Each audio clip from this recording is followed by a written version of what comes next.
Hello and welcome to the Fuel, Run, Recover podcast, where we are now in our third season of helping everyday runners fuel better, run smarter, and recover faster so you can reach your full performance potential. I'm your host, Stephanie Natchuk, dietitian, running coach, twin mom, and fellow runner too. As the owner of Stephanie Natchuk Performance Nutrition, I've spent over a decade helping runners learn to fuel their bodies better, unlock their best running performances, and establish healthier relationships with food and exercise. This podcast is all about helping you become the very best runner you can be by teaching you the running-specific nutrition, training, and recovery strategies that you need to reach all your wildest health, fitness, and running goals. If you're ready to reconnect with your love of running, join me each week as I share my best advice, interview guest experts, and talk to everyday runners who are conquering their goals by tapping into the power of performance nutrition, with a side of some myth busting too. And if you're looking for even more tips, resources, and strategies for runners, you can find me on Instagram at Steph the Runner's Dietitian or by visiting www.stephanienatchuk.com. All right, let's dive into today's episode.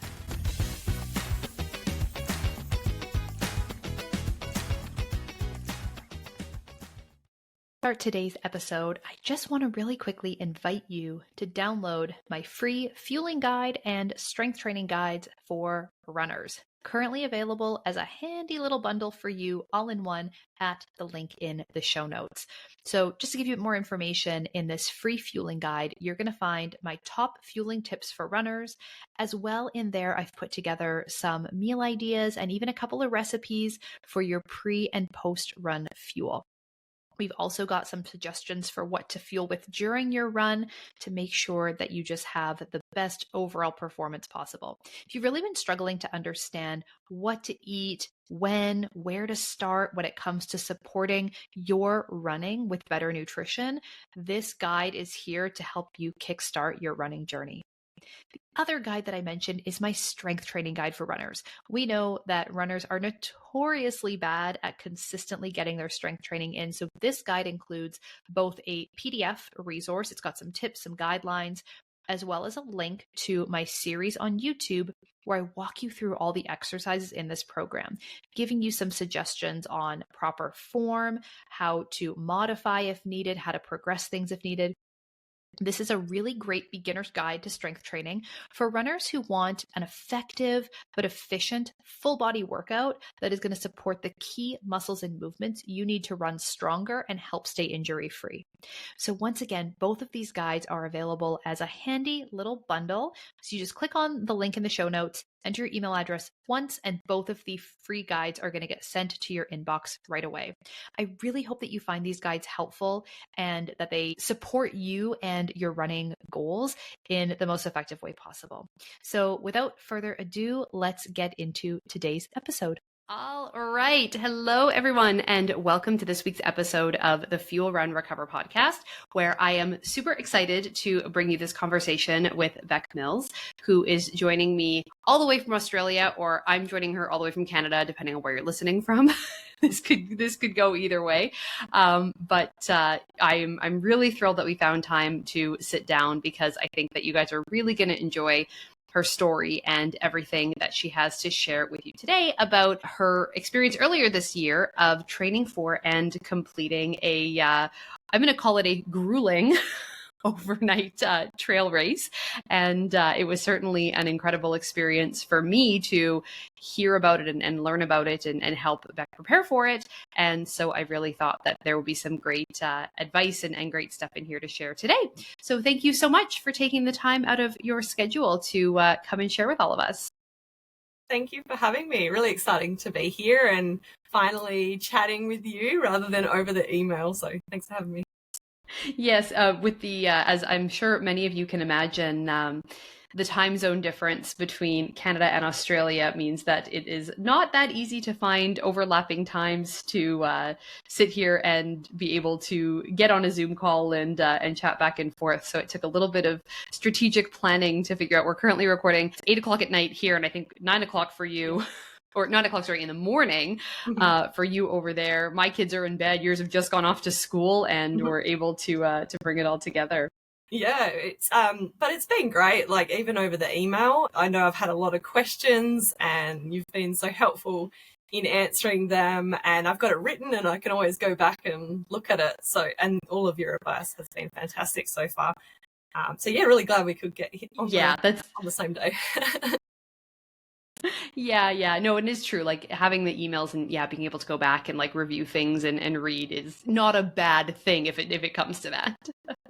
So I would love to hear, and I think everyone would love to hear a little bit more about yourself and how you got into running. And then of course, we're going to talk about this trail race and how that all came to be. But yeah, tell us a little bit more about who you are and what you do. Yeah, so I live in a teeny tiny rural town in Western Australia. We're a good few hours away from our capital city and from another city. And I live here with my hubby and my two boys, who are nearly 10 and 8, which is insane, growing very quickly. We have an electrical contracting business here in town, so we cover quite a big area. So hubby's the electrician, I do the admin, and chase around after the boys doing all of their things as well.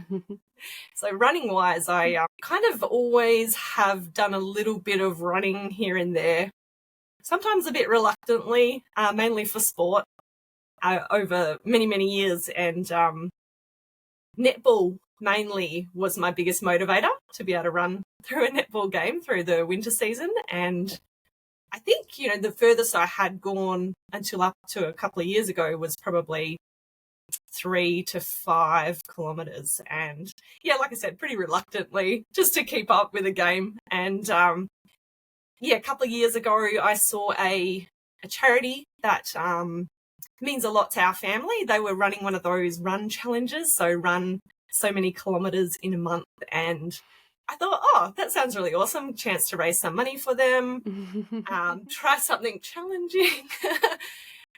And I did that, and I really enjoyed it, and I enjoyed that challenge. And another one came up later in the year, and I was like, let's do it. Let's go again. Let's set the bar a little bit higher and see what I can do. And after that, I had a bit of time off, and the year that it was the start of 2024. So I was going to be turning 35, and I thought, I don't know why I started thinking about the marathon, but the thought just didn't go away. And I was like, oh, maybe if I just start a training program, I just used a free app and just see what happens, see if I can get into the training, that maybe I could go for one. And a good friend of mine in town, she regularly does Ironmans and marathons. She's like, just do it, just sign up. And I was like, okay. She's like, I'll help you. And I was like, okay. So that was the beginning of, I guess, regular, consistent running training for me. I'd always had a bit of a strength lifting background and sport. But so that's where it all kind of began last year. Yeah. Okay. So being, quite new to the running scene, tell us about this ultra race that you ultimately ended up doing earlier this year, because that's a pretty fast track from just, maybe I'll sign up for my first marathon to all of a sudden having this event. And I'll let you kind of talk a little bit more about the event, only because I don't want to say the name wrong. So I'll let you share exactly what the event was and, what made you want to sign up for it. Yeah, so the 50K that I signed up for was in February this year, so 2025, and it was the Yaburoo Trail Ultra. There was lots of different distances, but something about that 50K just sort of stood out to me, and I know I like having a goal. I know that about myself. I like having a goal. I like having something to go after. And after that first marathon, I think it was just so surreal. Like when I was running, I'm like, I'm actually here and doing it. And it was all like, I felt like I was on cloud nine afterwards, even though I was pretty sore. And I did do another marathon in between, but maybe I'll talk about that in a little bit. I think that was a big driver to why I wanted to sign up for the 50K. Okay. That second marathon I felt was really hard. Like it was like really, really challenging. And it could be to do with the time frame that I did it in. But I learned a lot, and I learned a lot about myself that year. And I thought, okay, 2025 is a new year.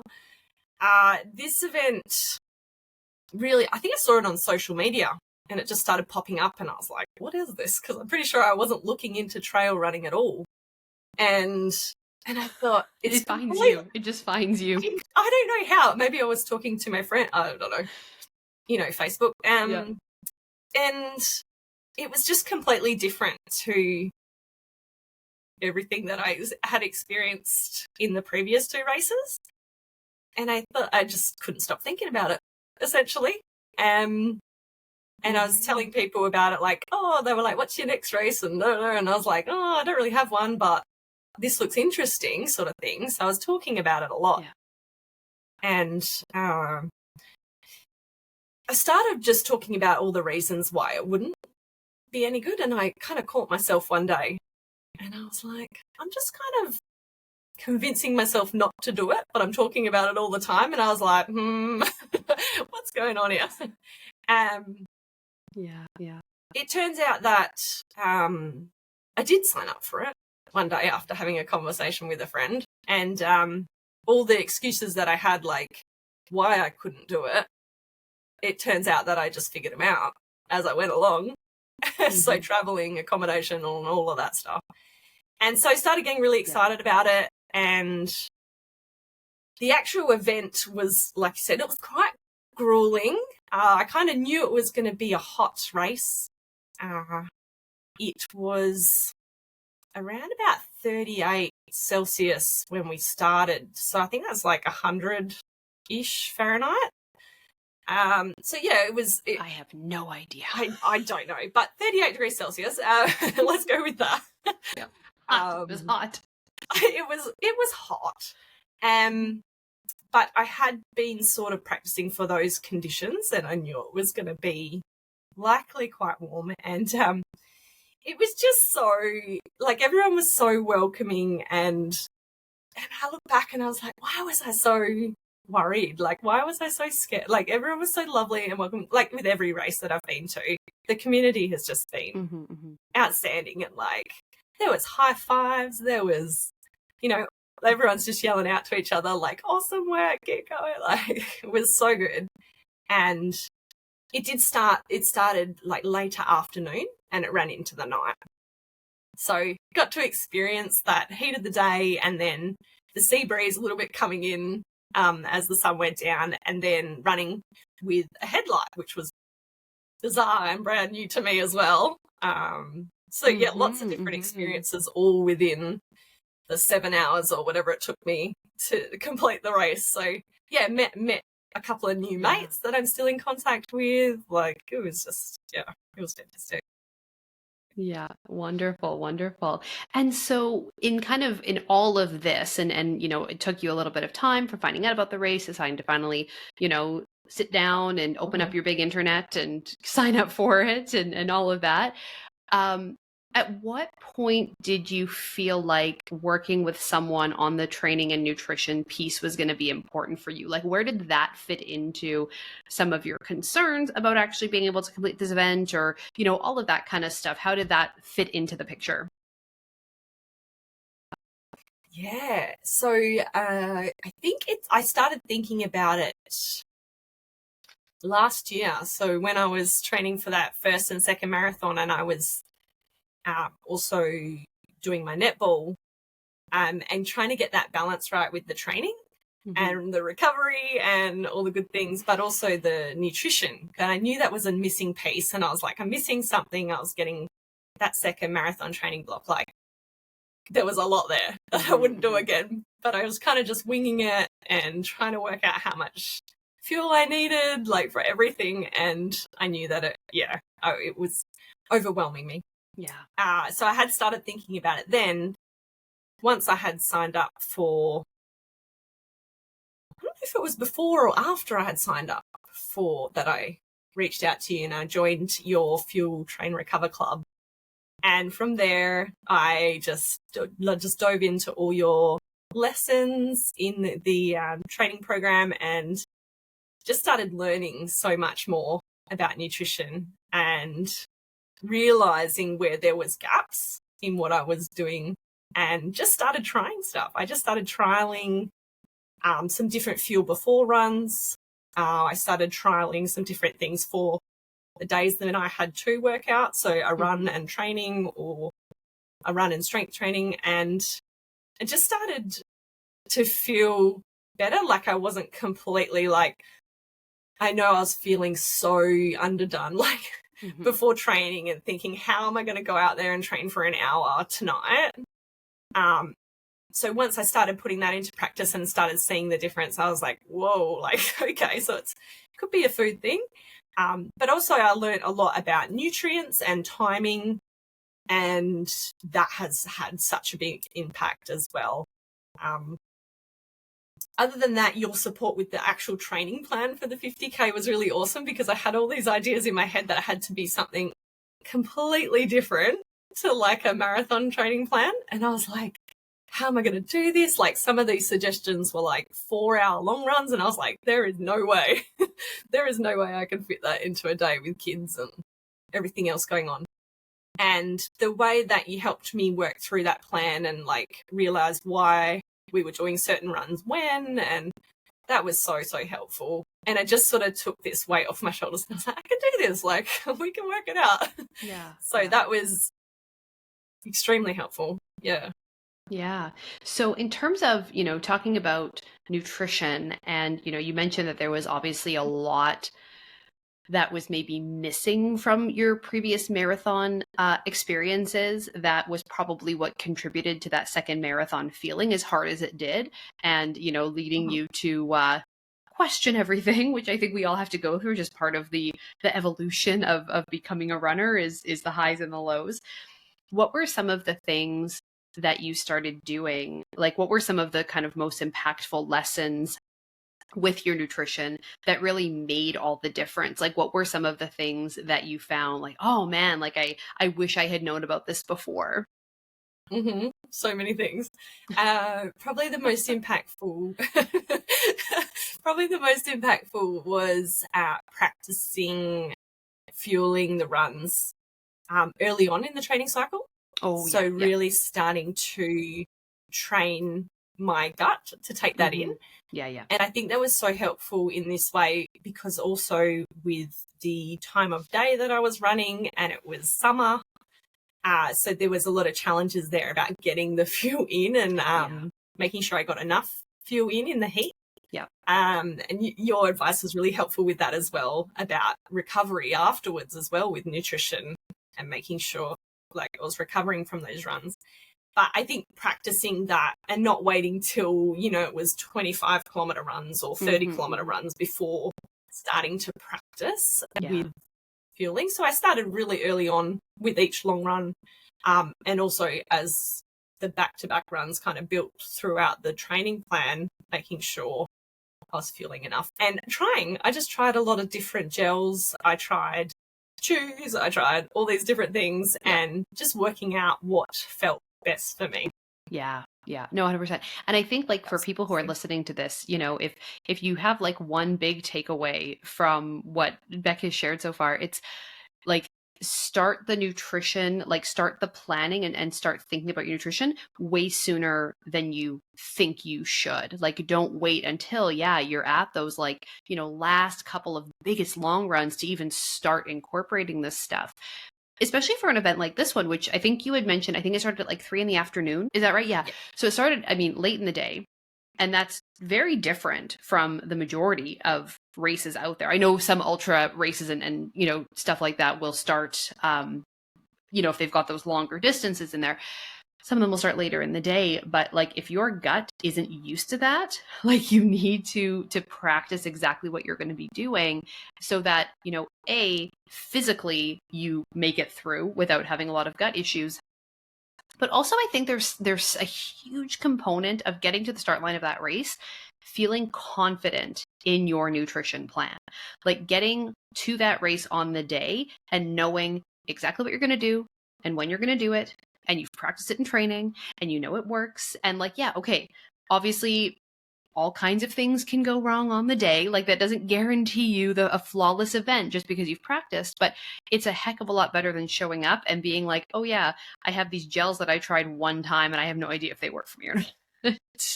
Mm-hmm. So true. Yeah. Just having that plan in mind, like you said, and having practiced it so many times, it's like your body just remembers. Mm-hmm. And yeah, like the conditions can be different to what you expect. And other stuff can go haywire on the day, but you've got that there, and you've got that practice and confidence, like you said, I think is the biggest thing. Like I just went in there knowing, okay, I'm going to do this. I had little alerts set up on my watch for my nutrition, so I knew when to take it, even if I was having a chat with someone next to me, or whether I was deep in the feeling, that I was at my sort of at my peak, and I had that confidence that I knew what to do. I had it on me, I had it in my vest, and I had backups in my drop bags at like the aid station. So if I dropped something, like I would have backups not far away. Yeah. And I think knowing those things did help with the confidence, like you said. Yeah. And really important too. Yeah. Especially when you're like out, I mean, for any event, yes, but like on a trail race where, like so many things can happen that, having extra stuff and making sure, it's funny. I had, a client earlier this year who was racing. It was her first half marathon, and she had a gel and a backup gel, and she dropped both of them. And I'm like, what are the chances? Like, that's really unfortunate. Oh, no. Yeah. But like just you're as prepared as possible. Yes, things can still go wrong, but at the same time, there's much less race day anxiety, which of course is gonna deter performance a lot of the time if you just have those, little things in place. I also did a bit of research before the race and had a look what foods and drinks they had at the aid stations. Yeah. So that if I wasn't feeling like what I had for some reason, that I knew those options were there. And I did actually do a few practice runs with them. So like with some watermelon, and I think I did one with like I had some Coke as well, like just to practice and see how my body responded to that. So that was really helpful as well. Very smart. Very smart. Yes. So from, everything that went into this and everything that you learned along the way, what was the most surprising thing that you learned, or the most surprising thing that you started doing differently? Yeah, I think the most surprising thing that has kind of popped up in this journey was around eating enough, and also timing, like the timing of eating, which completely makes sense now. But from where I came from, and like I'd always sort of had some issues around restriction with food for me, like over the years, from as early, like 18, 19 years old, I can remember sort of trying different diets and different things, like with, I don't know, when I got started in CrossFit, there was all this talk around like Whole30 and like, so, but over the years kind of thinking as certain foods is bad and good, and just it's been a lot of letting go of a lot of old beliefs for me in this journey over the last sort of 6 months, a bit more than 6 months now, probably more like 8, 9 months.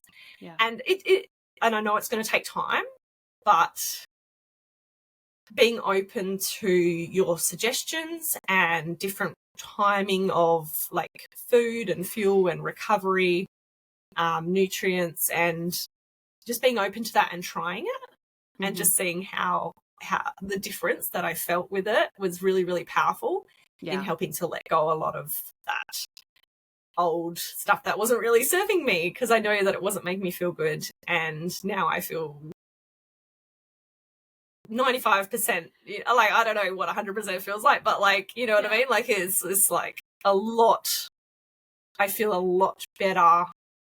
I'm recovering a lot better. I have more energy to go out there and complete the workouts and complete the runs, whether it's an easy one or a speed run. And I think it was really surprising because I was thinking it, like, the nutrition had to be a certain way for me, just because that's what I'd always done. Yeah. Okay. And I was like, it doesn't have to be, and I don't have to restrict. Like, I still aim to, get a lot of color, a lot of fruit and veggies as well. But certain types, like, I know gluten was a big one for me. Like, I thought like gluten was the devil a few years ago, and like just broadening my horizons. So I'm really, really grateful, really, really thankful for that. And that is an ongoing journey. Yeah. And that's really wonderful because, like, and this is something that I say constantly is like the nutrition advice that you hear most often out there on the internet, or even like at your doctor's office and stuff like that. Like, just the overarching common nutrition advice that you hear these days is not meant for runners. It is not advice that you should be listening to if you are a runner. Like, certainly there are people who would benefit from that type of advice that is out there floating around. But for runners, like, you just have to rethink how you think about healthy eating. Like, healthy eating is different when you're an endurance athlete, especially one who's, training for marathons or ultras, plus playing sports on top of that, plus having to do your strength training and recover and all of the things. Like, it takes a tremendous amount of fuel versus somebody who maybe goes to the gym 3 or 4 times a week for 45 minutes, right? It's very, very different energy needs. And if as a whole, like, people can have that ability to sort of zoom out a little bit and really understand that each of us are unique individuals. And even within the running community, right? There's people who have very different training volumes, and we go through different seasons of training, but like, there is no single definition of healthy eating, and there is no single one size fits all approach to diet, because everyone needs different things. And like, sometimes surprisingly dramatically different things if you factor in like different health conditions and that sort of idea. And like you said, once you sort of let go of some of those preconceived notions about healthy eating, it's amazing what doors open in regard to the variety and the flexibility, and I think the freedom that you can really have with your food choices. Yeah, absolutely. And I think that's a really powerful word, how you said freedom. Because I just see how much restriction there was in my past, and I'm like, for what? Like, why? Like, why? Yeah. But like, I understand, like, I was training differently, of course, but looking back now, I'm thinking, how could it have been if I had actually fueled properly for that? Or I think that I did have a lot of gut issues in the past, and one of the best things I found from just being more open to trying new things is that a lot of that has been resolved. And I think because in my past was a lot of like low carb restriction, and actually, like, I've done a lot of learning through your program, and also other professionals online, and that just introducing that gradually building it up, especially in like a marathon training cycle, how helpful that has been for my gut. Yeah. As well as for energy. Yeah. Oh, totally. Totally. And I mean, again, for everyone listening, like, and I'm sure you have become aware of this over the last number of months, but like, a lot of people, when they have digestive issues, the kind of, logical thing to do, and this makes sense. Like, I understand how we get here, is there must be a food that is triggering my gut issue.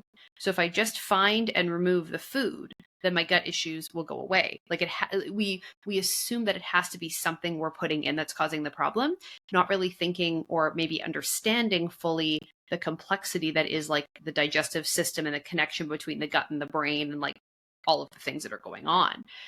And so then we restrict either in terms of like total calorie restriction, or specifically doing a lot of fasted training, fasted running, because we eat something and we don't feel good when we eat before we run, so we don't, and it creates this sort of vicious cycle.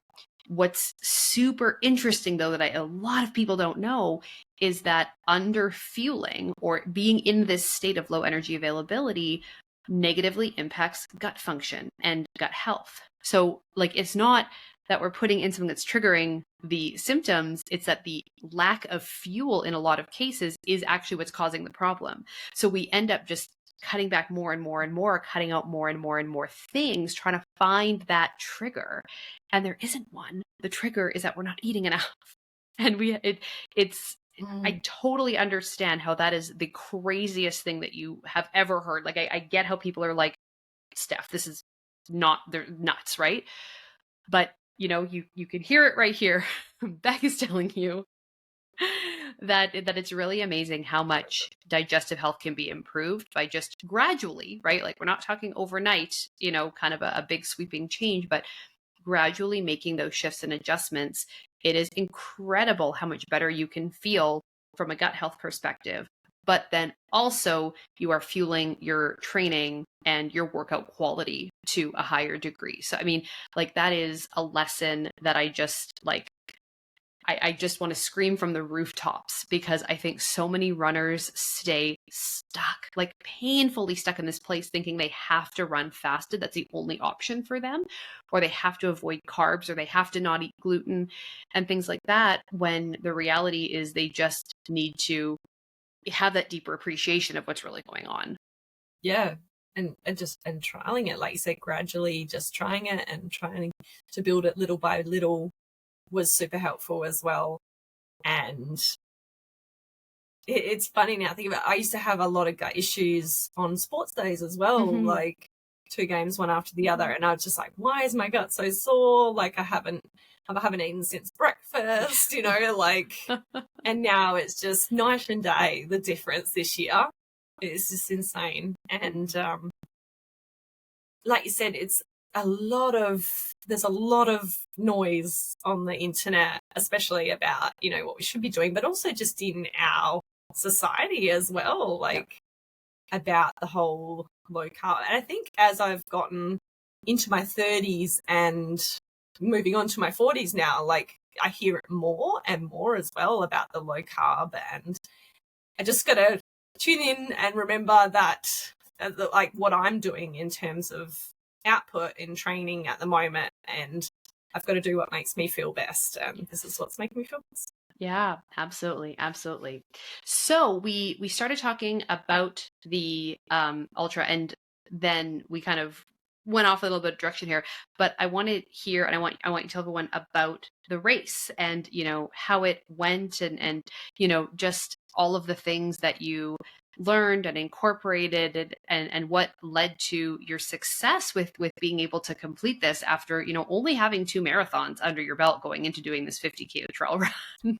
Yeah. So, the actual race, it started, I got there and I was sweating. Like, I got out, my hubby dropped me off and I was just like, well, it's just going to be like this. So I just kept sipping my water and electrolytes as I was getting to the start line. And I was so nervous. Like, the day before, I was like, I am so underprepared for this. And I think that's probably quite a normal feeling that a lot of people get. I would assume, yes. And I would assume. And I was like, oh gosh, I haven't done nearly enough. My training block wasn't long enough, and all these thoughts just kept running through my mind. And I got there, and the volunteers were they were so cool. They were just like, is this your first ultra? And like, they were just like, oh my gosh, like, you're going to have the best time. And I just relaxed after that. I was like, right, it's going to be hot. Yep, I'm sweating. Yep. It's just going to be what it is. And I met these really cool, like, couple of ladies. We were just hanging out in the shade, and they had done like 3 or 4 ultras, and I had done this race before, and they were just like, oh yeah, you'll be right, it's lovely. And like, they were telling me about the scenery and all the views, and like, they were like, oh, just make sure you get this and do that. And I was like, thank you so much. Like, they just had all the tips. So started off on a really good foot, and it went straight uphill into a massive uphill, and I was like, okay. So yeah, and I just took a lot of the bigger climbs, just walked them. I just hiked them because of the heat, and I knew, well, I'm going to need some energy later on, and I'll be able to run a lot more once the heat comes down and the sun goes down.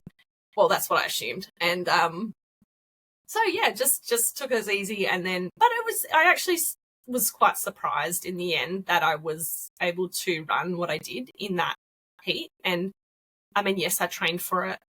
I trained for the time of day. I made sure to include that in my training. So again, I had that little bit of confidence that I could. Yeah. And I remember getting to the first aid station, and I was like, holy dooly, it was like 8Ks or something. And, just got a bit of watermelon and kept going. And I got to the 16K thinking, and I was like, oh gosh, it's only 16K. And that was the furthermost point. And I was thinking, oh God, I got to do this. But they had icy poles. They had all like hundreds of icy poles. And I was like, oh, I'll give this a go. And it was just like liquid gold. It just gave me the biggest boost. Yeah. And I think just being open to those different fuel sources as well throughout the day was really helpful. Like I was like, yes, I really feel like an orange icy pole. I never feel like an orange icy pole, but there you go. Yeah, yeah.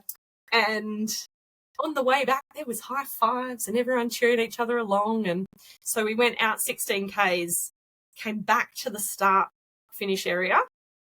So then it was 32Ks at that point. On the way back, there was a lot of nice downhills, so got in a fair bit of running there. And I found that I just loved the downhills, which is something that I wasn't really sure about during training. But it was so different. Like, you got to really focus on where you're putting your feet, and that focus kind of comes off of the body then and takes you into that space where you just you're just so in the zone. Like, watch that rock, watch that sand, and that was really helpful.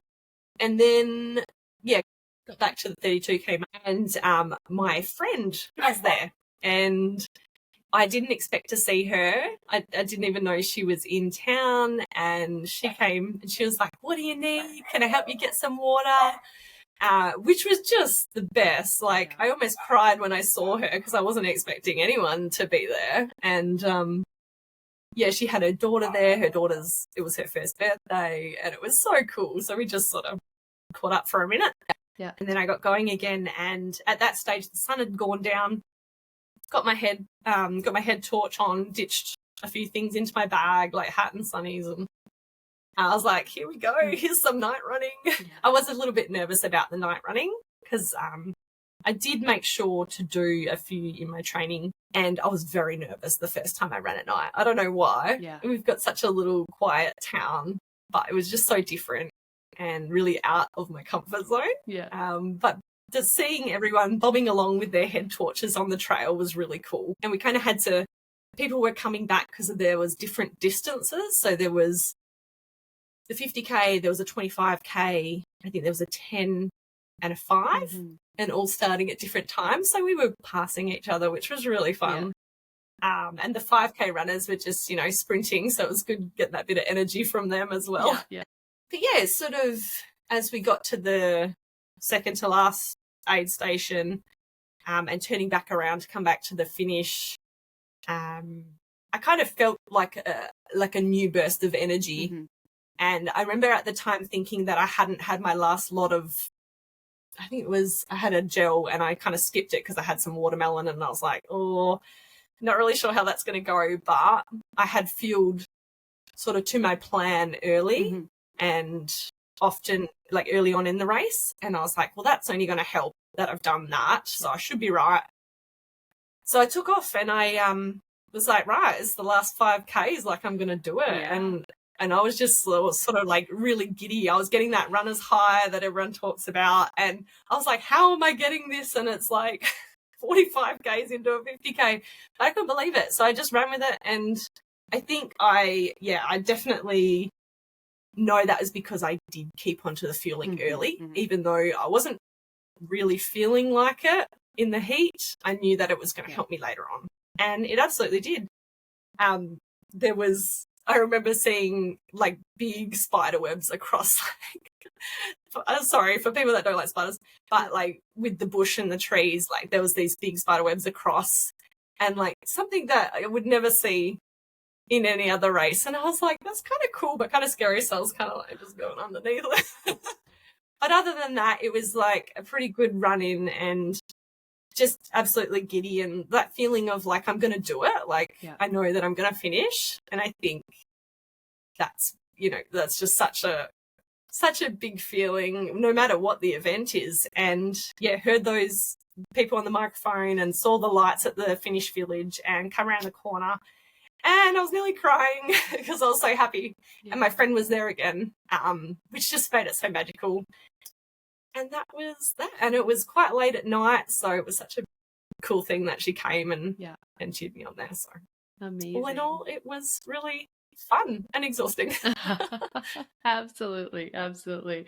If there's one thing that you need to know about Canadians is that we are terrified of like the wildlife situation in Australia.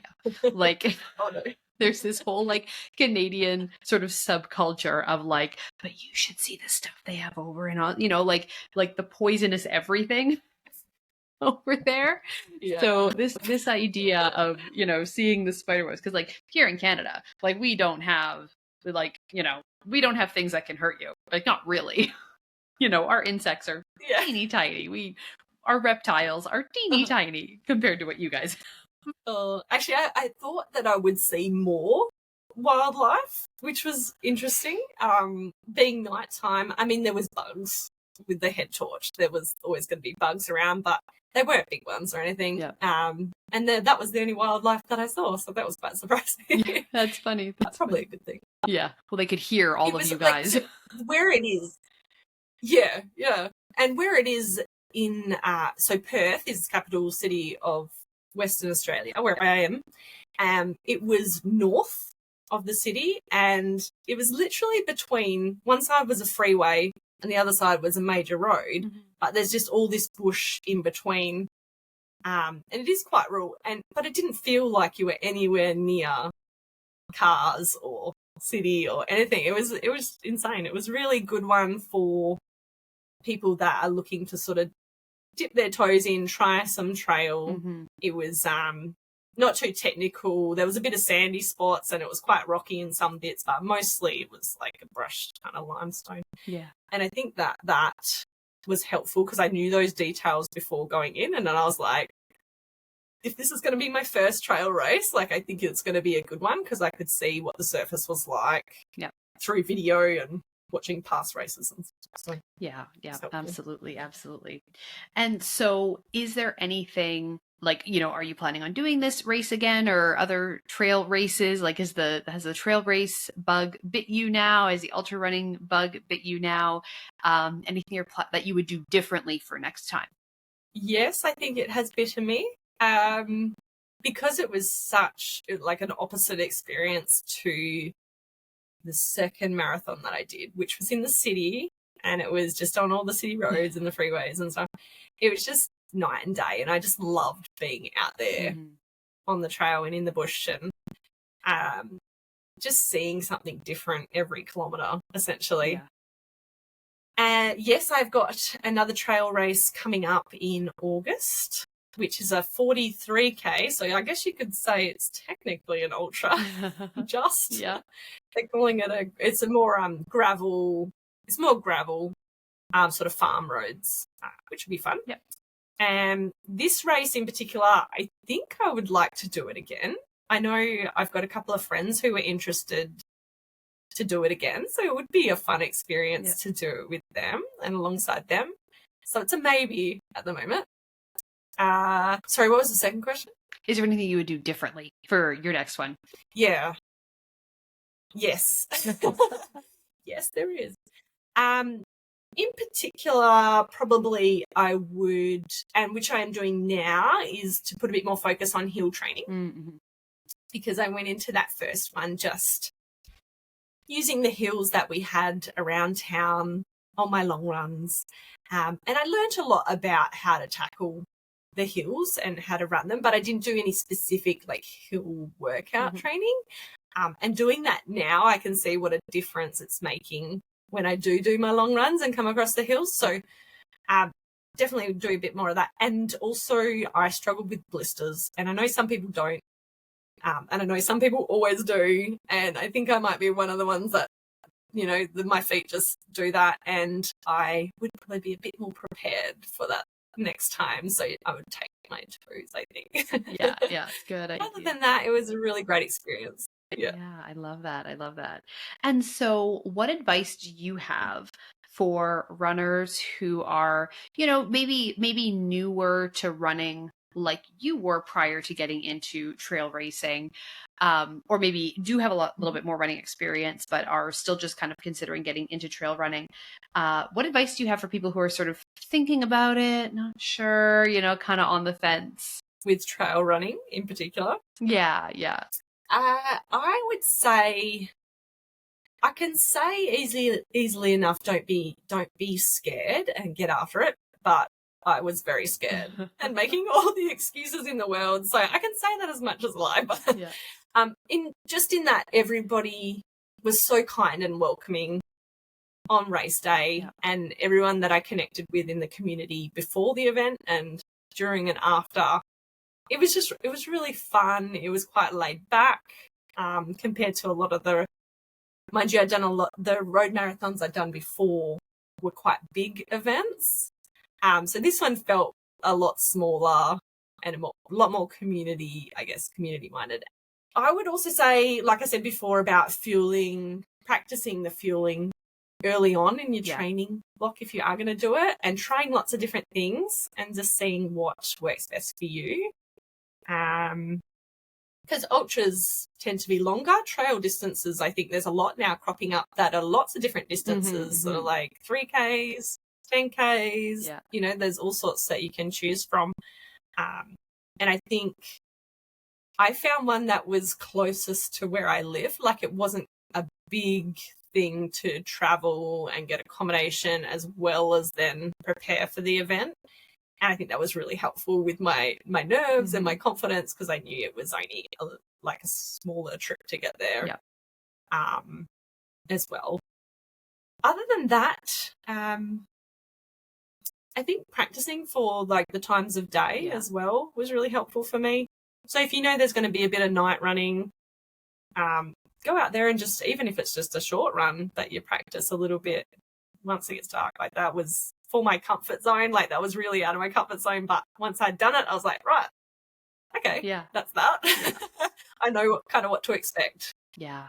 That would probably be the main things. Yeah. And the other thing that I would add to it as well, just kind of to your point about so many different distances in trail running, and ultras being defined as anything further than a marathon is considered an ultra, even if it is only 43 kilometers instead of 42.2, all the way up to your, your 100, 200 miler kind of things that are out there.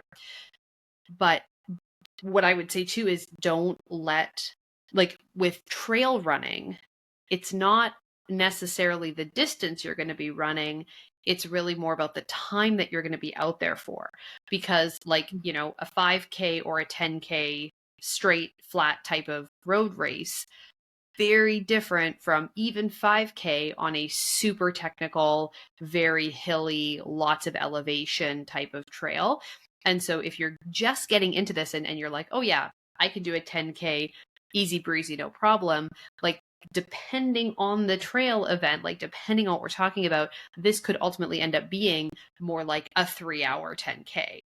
And so you want to know that, and just doing your research and talking to people who have done it, obviously also forums and Q&As and things like that on these websites and different places that you can get some feedback. People say kind of what is the average finish time for this kind of event, because the distance is not the thing in a lot of trail runs. It's really going to be about what is the type of trail, what are the conditions that I'm going to be running on, and that is what really comes down to with the nutrition plan. You're not fueling for just a 10K, you're potentially fueling for a multi-hour event.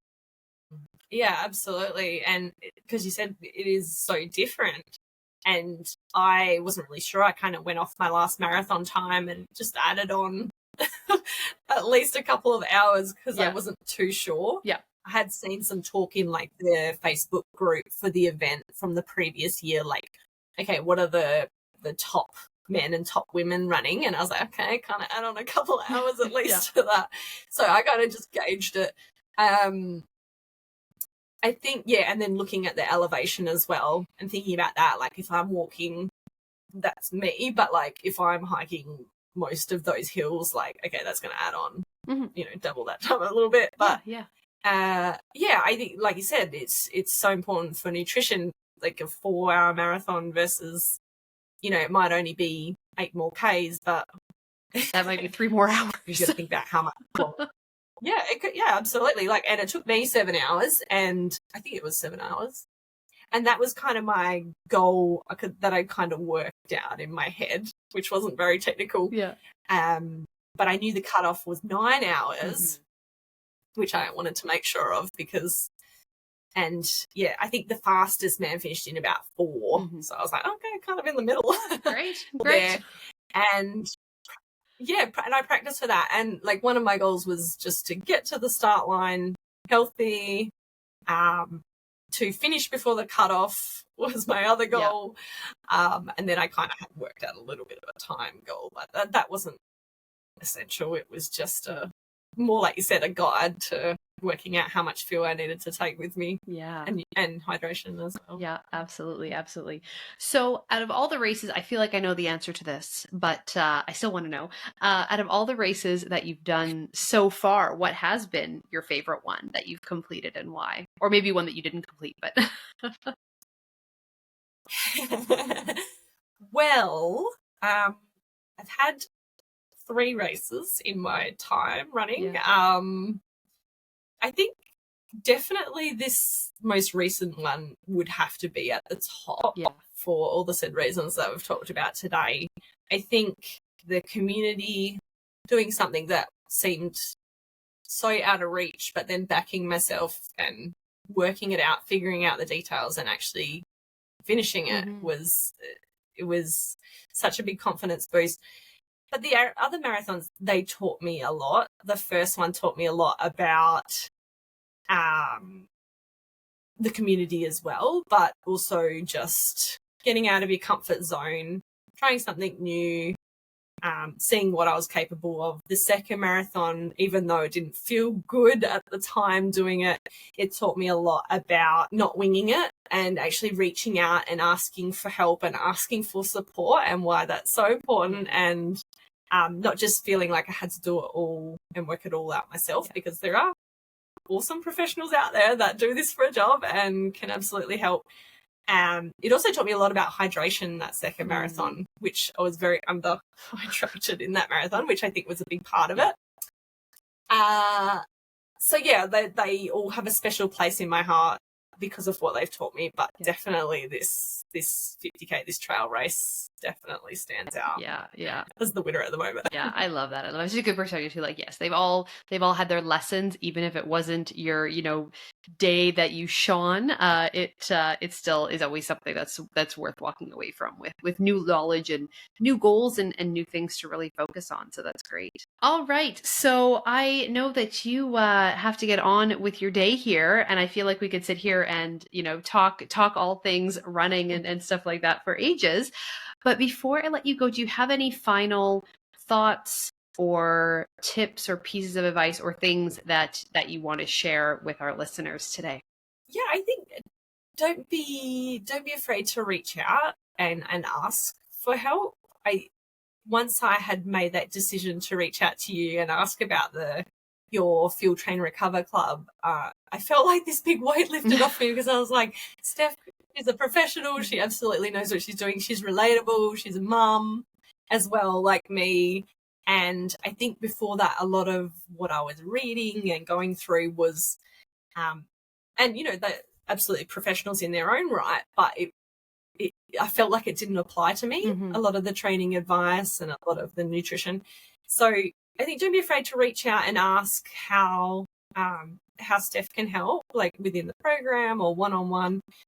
It's like the information in the Fuel Train Recover Club was really easy to just dive into, and I did bits and bobs here and there throughout, work and with the kids stuff. And any questions that I had, she always answered. And even though I haven't made it to any of the live calls that you offer every month, I still watch the recordings and get a lot of information from that. Other than that, I think just back yourself. Like, you absolutely can figure anything out, and with that help and support as well, it just makes it 10 times easier, and we don't have to struggle through all the time trying to figure it all out ourselves, when there's people like Steph out there that have so much knowledge and wisdom and are willing to share that with us. And it's been fantastic so far. Yeah. So that's wonderful. I appreciate that so much.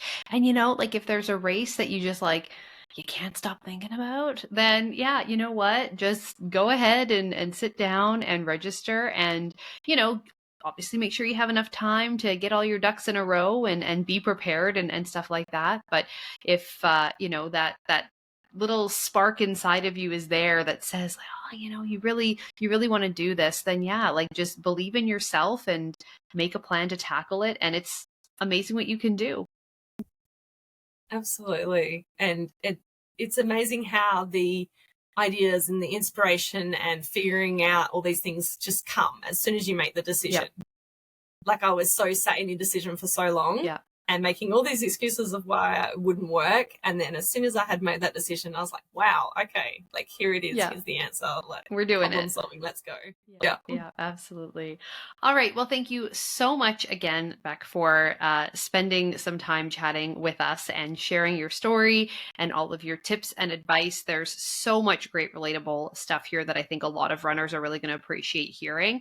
And, it's one thing for me to talk about it endlessly on the show about how you have to fuel, you have to train your gut, and like all that stuff. But, to really hear it from people who are doing it and are implementing it and are seeing the results from it, it just, there's so much power in these types of stories. And I know that the listeners really, really love it. And, it always helps just to boost confidence in all of these things. And the running nutrition space of, yes, you are on the right track. You are doing the right things.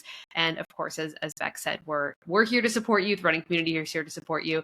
And it's just, we can't wait to see what you all do. Thanks, Deb. All right. That's it for this week. We will see you back here for next week's episode. Bye for now.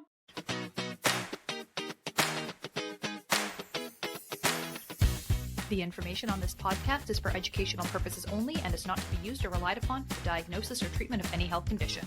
This information does not create a client-practitioner relationship and should not be used as a substitute for professional medical advice.